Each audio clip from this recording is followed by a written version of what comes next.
My name is Ethan Carter, and I've spent the better part of 43 years working with my hands, taming wild horses, fixing broken fences, and finding peace in the endless Carolina sky above my ranch. Most mornings I wake to the sound of horses whinnying in the distance and the smell of fresh hay carried on the wind. The sun rises slow and golden here, painting everything in shades of amber and hope. I never expected that a Tuesday in late September would change everything. She was standing by the old oak tree near the farmer's market, her city clothes looking almost foreign against the backdrop of weathered barns and pickup trucks.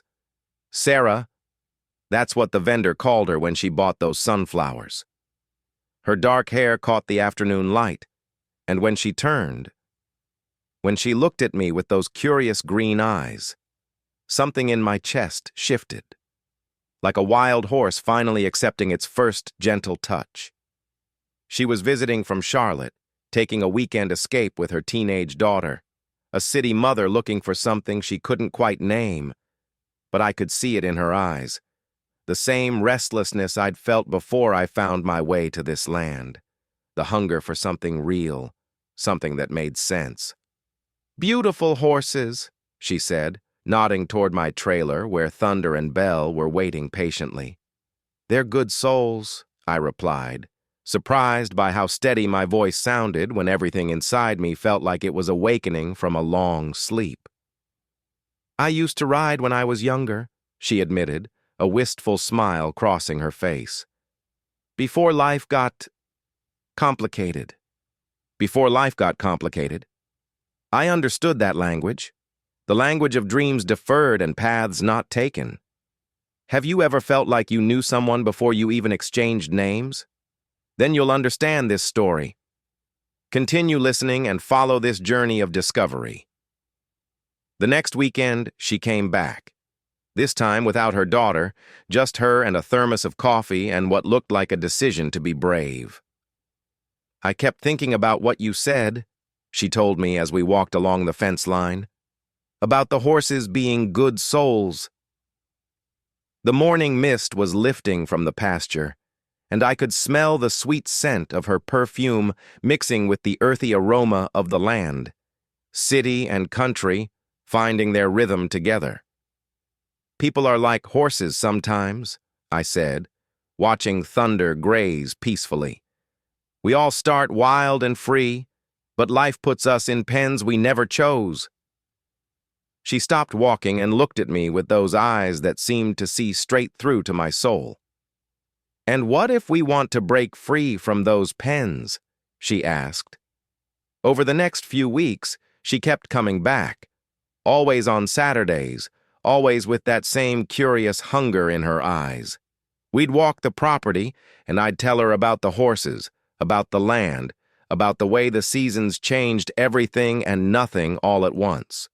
She'd tell me about her life in the city, about raising her daughter alone, about the job that paid the bills but never fed her spirit. "I used to paint," she confessed one afternoon as we sat on the porch, watching the sun set behind the distant hills. "Landscapes, mostly, but I haven't touched a brush in years." "What stopped you?" "Life," she said simply. "Responsibilities, the need to be practical." I wanted to tell her that the most practical thing a person could do. We walked through the pastures, and I showed her how the horses moved together, their unspoken communication, their trust in each other and in the rhythm of the day. "They know who they are," she observed, watching as Thunder nuzzled Belle's neck in a gesture of pure affection. "Do you?" I asked. She was quiet for a long moment, then, "I'm starting to remember. In the afternoon, I taught her to ride again, put her up on Honey, my gentlest mare, and watched as muscle memory took over and her body remembered what her heart had never forgotten. She looked magnificent up there, her hair flowing behind her as Honey carried her across the meadow, like she was exactly where she belonged. When she dismounted, her cheeks were flushed with joy and something else, something that made my pulse quicken. "I'd forgotten," she said, breathing hard. "I'd forgotten what it felt like to feel free." "You don't have to forget again," That evening, we cooked dinner together in my kitchen.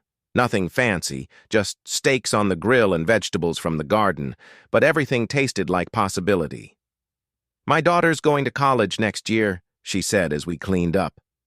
18 years of my life dedicated to making sure she had everything she needed, and now it's your turn.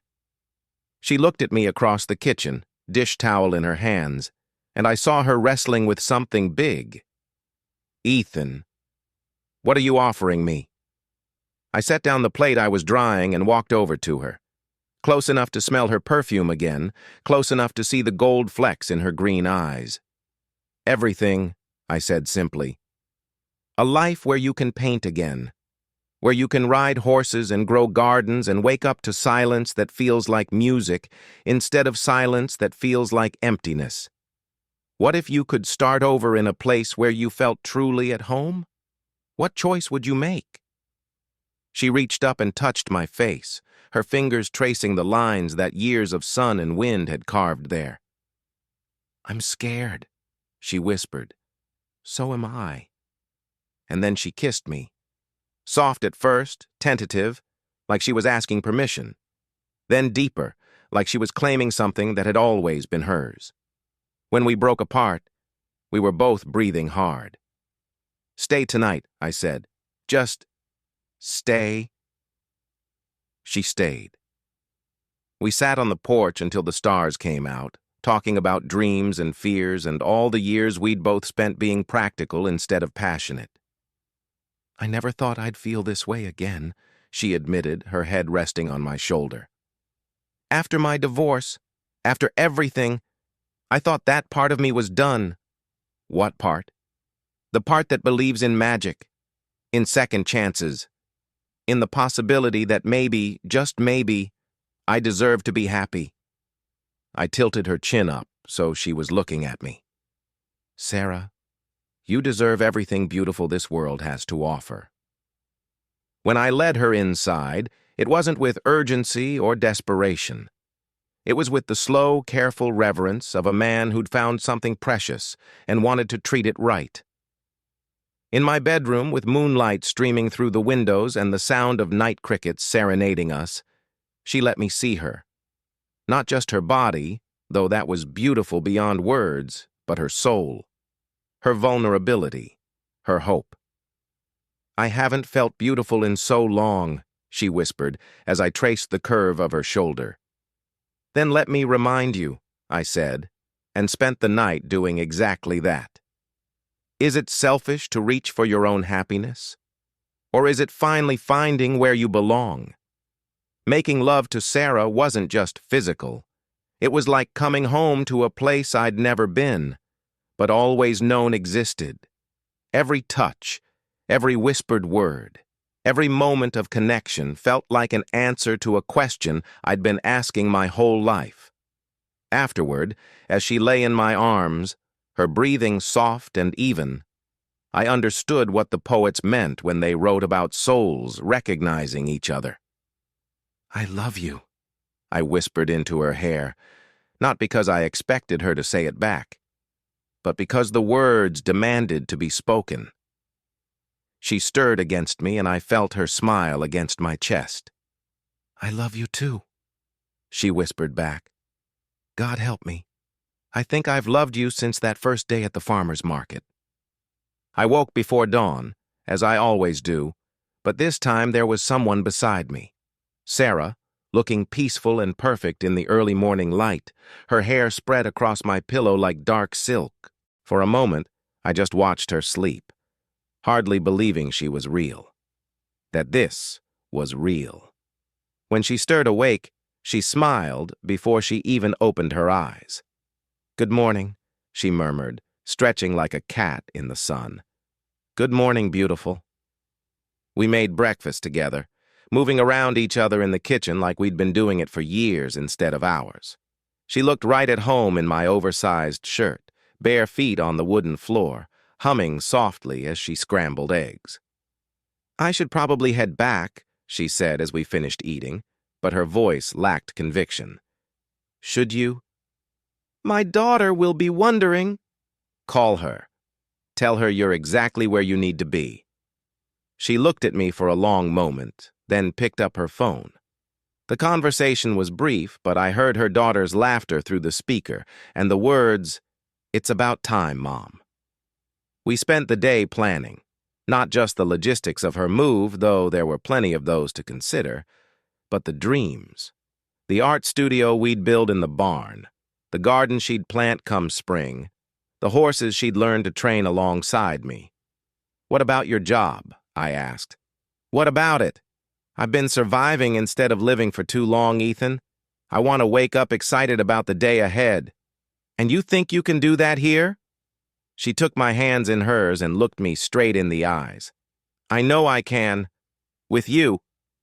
That evening, as we sat on the porch again, watching the sun set over land that would soon be ours to share, Sarah turned to me with tears in her eyes. "Thank you," she said. "For what?" "For seeing me. For helping me remember who I am when I'm not trying to be who everyone else needs me to be."